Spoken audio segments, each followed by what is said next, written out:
information, other ways to get people to click and engage and contact you. Oh, look, I got zoomed in on those. And of course, don't take success for granted. Keep learning, which is why we're all here, right? But here's another statistic that goes with it. Another article posted this month called "If LinkedIn fell in the social media woods, would it make a noise? Would anybody notice?" Obviously, this room would notice. But if you look at how many visits, the share of visits that the various sites are getting, 6, 7, and 8 are quite an interesting sort of little run there. LinkedIn is way down, a teeny little fraction of Facebook. So like Facebook's potential to do more than LinkedIn is definitely there. Whether something like branch out and close the gap or not is the big question. But coming up in 7th, I mean, right behind LinkedIn is this new upstart, Pinterest, I'll talk more about in a minute. And then behind it, G+, followed very closely by MySpace, funny enough. Interestingly, traffic to Pinterest has grown a whopping 40% in the last 6 months, and it is a place where people are spending more than 15 minutes, nearly double the time they're spending on LinkedIn. So the reason I bring that up is important to sort of think about, you say you're all going to LinkedIn, I don't know what you're all doing on LinkedIn all day, to be honest. I mean, looking at resumes, how exciting is that? I think that LinkedIn's sort of biggest problem is that there's no bands launching their music there. Now, and I mean that in a cheeky sort of way. It's just not an exciting place. It's not a place where there's any action really happening. It seems a bit boring, especially compared to something like Pinterest, which is very fast and very exciting. So I think the challenge for LinkedIn is trying to remain interesting in a place where there's so many other sites to visit. Twitter Watch, keeping an eye on the rumors of Twitter's new direction. I don't know if any of you heard, but Twitter has bought a company called Sumify, and it's also been rumored to be looking at Flipboard. Anybody here Flipboard fans? Yeah, lots of you, I know. Me too. So both Sumify and Flipboard are using smart algorithms to find interesting news and put them together for you in a way that saves you time. And they do it in a beautiful, slick sort of manner. Some are saying that if Twitter was to do something like this, analysts are saying that this could turn Twitter into more of a newspaper for our new social media era. And then followed very closely behind that, Twitter board member Mike McHugh, speaking somewhat out of school, said that he thought Twitter was preparing a wholly new service for users as your smart assistant, finding and delivering information relevant to you in real time. Now, that's not so far from what Twitter is already today, but it definitely seems like there's something a little bit different coming. And then last week at the D conference, Dive Into Media, CEO Dick Costello was interviewed, and he pointed out that 40%, and I'm not surprised, 40% of active Twitter users just don't tweet. Now, I think that's crazy. I mean, how can you be an active Twitter user and not tweet, right? He says they're active only in so much that they visit Twitter on a regular basis. And for them, it isn't a social network at all. It's simply another source of information on the internet. Exactly how I use it. See? Celebrities. Just for news and celebrities. Just for news. See, there's active non-users here as well.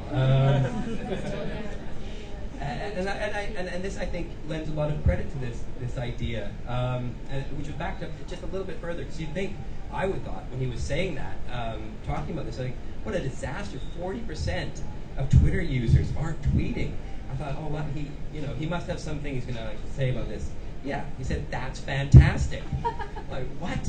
Are you crazy? But I think that only lends more credibility to this idea that Twitter is moving to try and be that for more people. I think they realize that those who are active Twitter users are a very much a subset of the general population. They're the noisy, outgoing extroverts of the crowd who just can't help themselves but tell everybody what they had for breakfast or what Jay might just be talking about at the front of the room now. Thank you all for tweeting. Keep tweeting. Hashtag HKSocial if you're tweeting about this. You two out there on the interwebs. So yes, I think possibly Mike McHugh is telling us what's coming next. Some Twitter speed records. Might want to just bring you up to date on for those of you keeping score at home. Some people are still tweeting, and a whole bunch of them. The number one is still from back in December. There was more than 25,000 tweets per second coming out of Japan alone for a movie called Castle in the Sky. I've not seen it yet, but at 25,000 tweets per second, it must be good, right? The new number 2 is set on New Year's Day with people just tweeting Happy New Year's. See how easy it is? You should try it more. And number 2 was set a couple weeks ago and may be broken at the Super Bowl. Apparently, football fans like to tweet now. American football, that is. So those are the new Twitter records out there. And one last rumor. Is Candy Mock here today? No. You're out there, Candy. She asked last month about buying Twitter ads, and we asked around the room, and there was some discussion of how difficult that was at this point, being if you're based in Hong Kong. I have on good authority that they are coming to open an office early this year, sometime in the spring, they said, which will make it much easier for anybody in Hong Kong to give Twitter money. And that brings me to the Network of the Month. And in fact, I was almost wanting to call this the Network of the Year, but given we've probably got another 40 weeks before I can make such calls, we'll have to just call it the Network of the Month. But I'm almost ready at this point to call it the Network of the Year. And it's Pinterest. Who's using Pinterest now? All the ladies? Oh, some guys too. Excellent, well done. If you're not on it, have a look at it. It is obviously taking off like a rocket out of nowhere. Already being called a social commerce game changer. Why there are more ladies? Why are there more ladies? We'll get into that in a second. It's a very good question, Judy. Estimated unique visitors to Pinterest increased 429% in Q4 last year. Massive growth, and it's accelerating still. It's driving something ridiculous. What is that number? Can you see this? 389% referral traffic to growth to 5 major retailers. It's just really, really big numbers coming out of Pinterest right now. Some are even saying, in certain cases, it's driving more traffic than G+. We saw that stat earlier. So real crazy stuff. Here's some of the big names that are using it already. And not that many followers, but a tremendous amount of active use traffic coming out of it. There's some more cool numbers at Shareaholic. You see Twitter and Pinterest are about equal almost right now. It's almost caught up with Google. Only Facebook and StumbleUpon are bigger than them right now. So, yeah, here's those numbers again. So we see they're close. And the surprising thing is that back in July of last year, Pinterest was barely even on the map. So in 6 short months, it's come to become one of the new sort of top 4. Definitely a space to be paying a lot of attention to. So why is it 80% women? This isn't just a Pinterest thing. In fact, studies are now showing that across almost all social networks, that it's skewing increasingly female. And this goes back a little bit maybe again to what we were talking about with Twitter a minute ago, about which subset of us are most social, most active, most out there. And there might just be some sort of gender bias in that.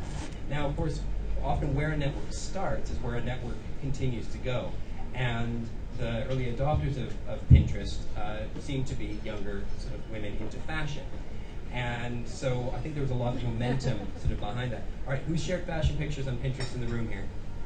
Oh, 1, 2, 3, 4, 5. See, they're everywhere.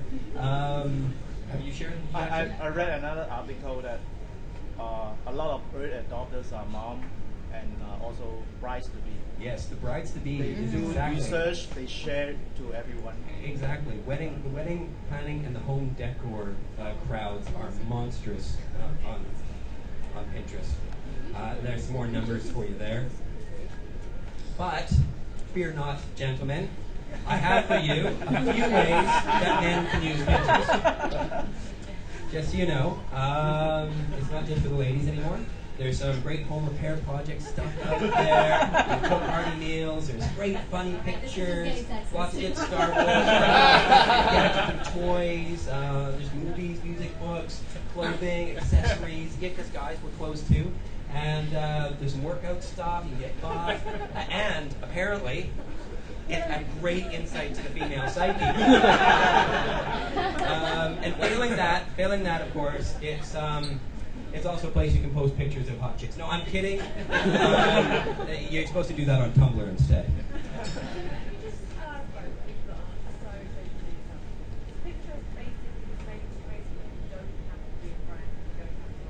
Well, let me show you the difference. So yes, it's a lot less chatter and a lot more pictures. It's like that. In fact, that's one of my that's a collection of my pins from my various boards. Come check mine out. Follow me. Yes, I'm at pinterest.com/JOA. And this is it. This is all you end up with. Now you can still add comments to these things. You click on them, you like them. But the beauty is, anytime you find something that you want to share, with one click, it gives you the ability to repin it to one of your boards, and you put it up. So it's almost frictionless. Like, we loved this about Tumblr when it came out. The idea to reblog on Tumblr took a lot of steps out. It was quite easy to reblog something and give credit to all the other sources along the way. Pinterest is like Tumblr plus meth speedball. It's so much faster, it's so much slicker, and so much more addictive than Tumblr is. It moves at such greater speed, and I think that's its attraction. Is there's so little friction to find stuff, put it up on your boards. Now, at the same time, you can link it up, of course, then to your Twitter and to your Facebook wall. It works as one of these new timeline apps. So everything you share here ends up popping up there. People click on that, they come back to your boards, they add stuff to theirs. So they really got a lot of that stuff sorted out. Twitter and Facebook traditionally have been very text heavy, right? So lots and lots of reading involved. Pinterest is really about a visual representation of your likes, and I think that might also speak to the gender things as well. I'm not sure if women enjoy more the visual aspects. I don't know. I'm just guessing here. I'm not an expert psychologist on these things, but there's definitely opportunities for marketers in this space. There's also something. The anonymity factor, I think a lot of people are liking. You don't have to sync it up to Twitter and Facebook. In fact, you don't have to put your name on it. You don't have to put your location. You don't even have to put a picture on it. You can leave everything off. All they need is an email that's verified, and you're good to start and go. And I think in today's world where we do so much personal branding, and there's so much demands on us to put ourselves out there, my first interest into Pinterest was that it was a bit of a relief to have, once again, a tiny playground where I could just do really geeky things. Of course, I've grown beyond this now. I'm once again doing personal branding with it. But I really think a lot of people are enjoying sometimes just having a slightly more anonymous place where they can do things. Businesses are definitely on there. They're putting up the fashion, and again, knowing that it's what the demographics are, the fashion labels are there. They're putting up their clothes. And here's the coolest thing that you can do with. It's so easy to do. This is a beautiful little feature. When you're writing in the little subject line for any picture that you're posting up, if you put the pound or dollar sign at the front of it, followed by a number, it automatically puts this little tag up in the corner. So, I mean, you could sell your cat, or more commonly, people sell clothes. They put up pictures or posters or things that they want, and just with a very quick dollar sign in it, you can indicate that it's for sale, and the link can go back to your site. So you can see why this is driving traffic to sites, because it's just dead easy to promote your merchandise. So I've got even lots more stuff there, how to use Pinterest to market your business. I won't go into all of it now, because I've been up here way too long. Thank you so much, everybody. You can find all the links, once again, at j.mp/HKSocial Feb 12, or that's on our meetup site. Thank you all once again, and I will give it back to Cy. Matthew, go to our whole screen, and we'll be right back with our HKSocial panel. Thank you. All right, thank you, Jay.